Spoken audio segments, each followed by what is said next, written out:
L'aéroport de Manille est toujours plein de gens qui attendent leur famille de retour d'Arabie Saoudite. 750 000 Philippins y travaillent.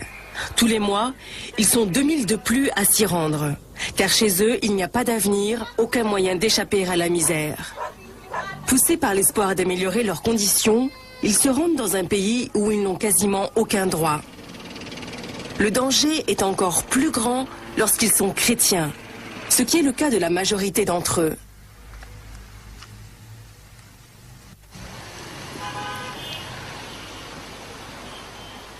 Les Philippins arrêtés en Arabie Saoudite sont légion, mais nous avons entendu parler d'une famille dont les parents et les enfants ont été emprisonnés.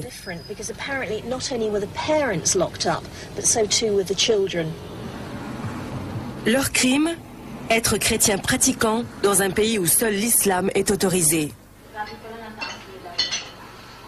La famille Abreu a été renvoyée aux Philippines il y a 1 an. Isabelita est infirmière. Art, son mari, est professeur. En Arabie Saoudite, chaque matin, ils disaient la prière en commun avec plusieurs familles. Ils espéraient que les cantiques ne s'entendraient pas grâce à une insonorisation de fortune. Mais les Saoudiens ont une brigade spécialement chargée de traquer les activités chrétiennes. Un jour, j'ai ouvert la porte. 2 policiers sont entrés. On les appelle les Matawas. L'un m'a mis une main sur la bouche, l'autre sur la nuque, et m'a fait rentrer de force. À coups de raids successifs, la police a démantelé les églises secrètes et a expédié les chefs en prison.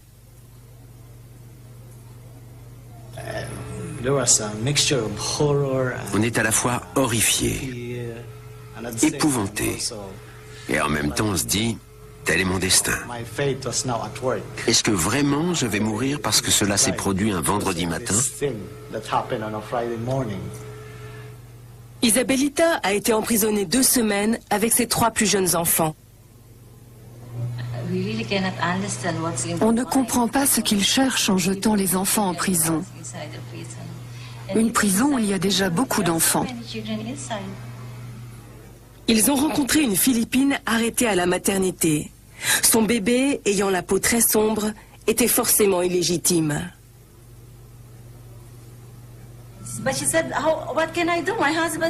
Qui puis-je, nous a-t-elle dit? Mon mari est très foncé. Elle leur a prouvé qu'elle était légalement mariée. Elle avait déjà une fille qui était aussi foncée que son père. Pourtant, on ne l'a pas cru.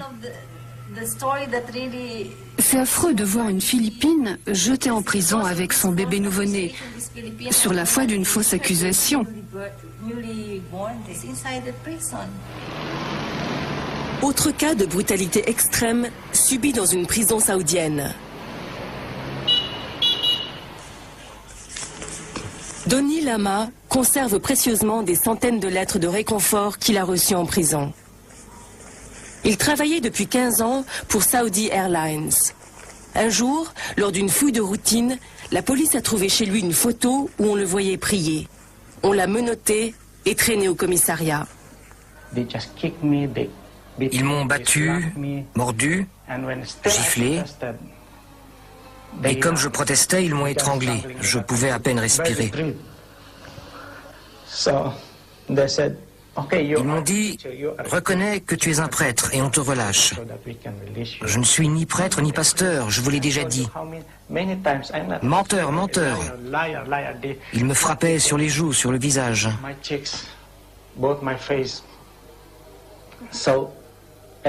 Chaque soir, on me tirait de l'isolement pour me frapper et m'interroger des heures.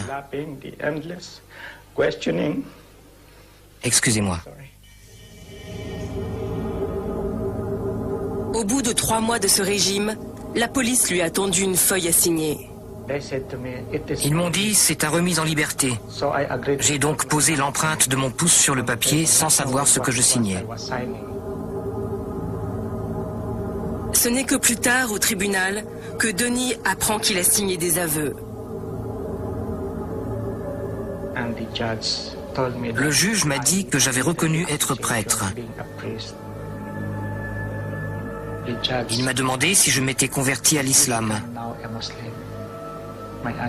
J'ai dit que non, et que je ne serais jamais musulman. Ça l'a rendu furieux. Il m'a dit, tu es un démon.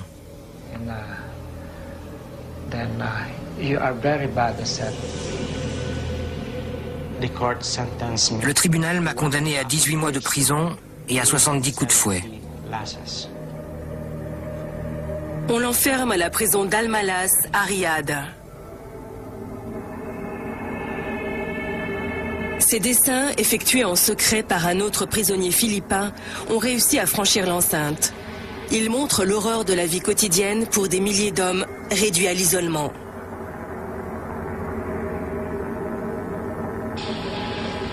Au cœur de la prison, la pièce circulaire où les hommes sont fouettés. On a les mains menottées et les jambes entravées. J'étais exactement comme ça. Et il riait. Au bout du 15e coup de fouet, je suis tombé. Mais ils m'ont relevé pour continuer à me fouetter. Et quand j'ai regardé mes jambes, j'ai vu qu'elles viraient au bleu foncé. Et ils ont continué jusqu'à 70 coups.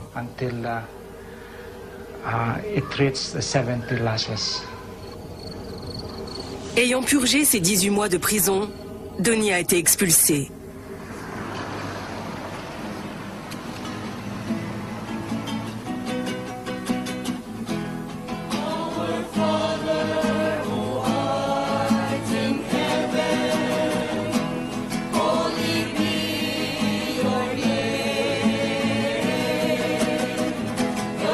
On nous a dit que d'autres chrétiens originaires d'autres pays étaient encore emprisonnés en Arabie Saoudite.